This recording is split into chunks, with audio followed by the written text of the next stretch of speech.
Calcio diramato il calendario della Serie C per la prossima stagione. Il Catania esordirà con al Massimino l'Inter Under 23. Sul mercato definiti l'arrivo del giovane Amendola e la risoluzione consensuale con Luperini. Marco Carli.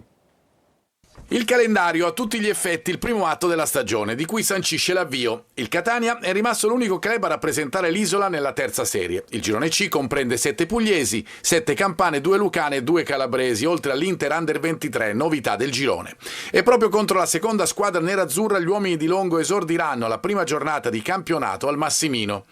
Nel turno successivo, i rossazzurri che sul mercato hanno chiuso per il centrocampista classe 2007 del Sassuolo Amendola e hanno definito la risoluzione consensuale con Luperini saranno impegnati a Monopoli, mentre la terza se la vedranno in casa con il Cosenza, match che arriva presto come nella scorsa stagione.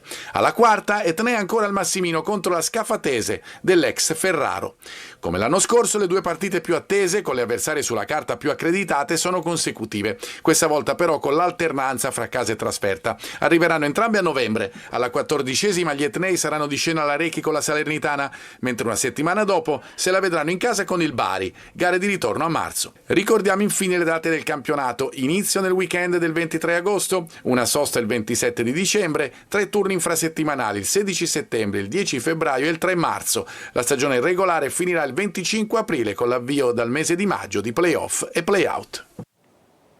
Palermo pari nell'ultima amichevole del ritiro, con l'Iraklis finisce 1-1, in gol Le Duaron. Capitolo stadio, oggi si riunisce il Consiglio Comunale per esaminare la proposta per la riqualificazione dell'impianto. Marco Gullà.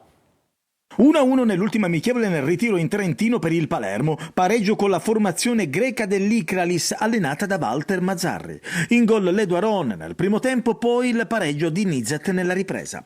Il Palermo è stato schierato in campo da Inzaghi col solito 4-2-3-1 con alcune variazioni negli interpreti. Segre è stato provato da trequartista, Pierozzi come esterno alto di destra e Le Duaron come prima punta.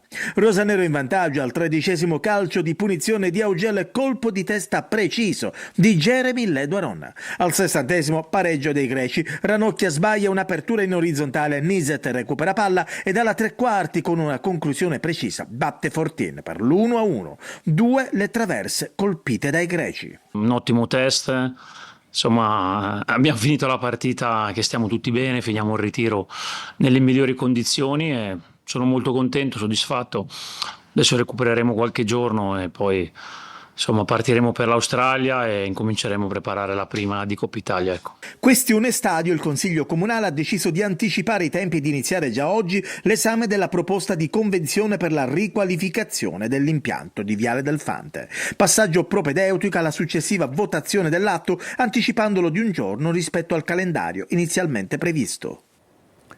Ci fermiamo qui, grazie per l'attenzione e buon pomeriggio.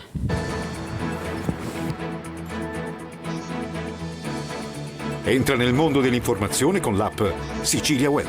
Resta sempre aggiornato con le news e le live in diretta.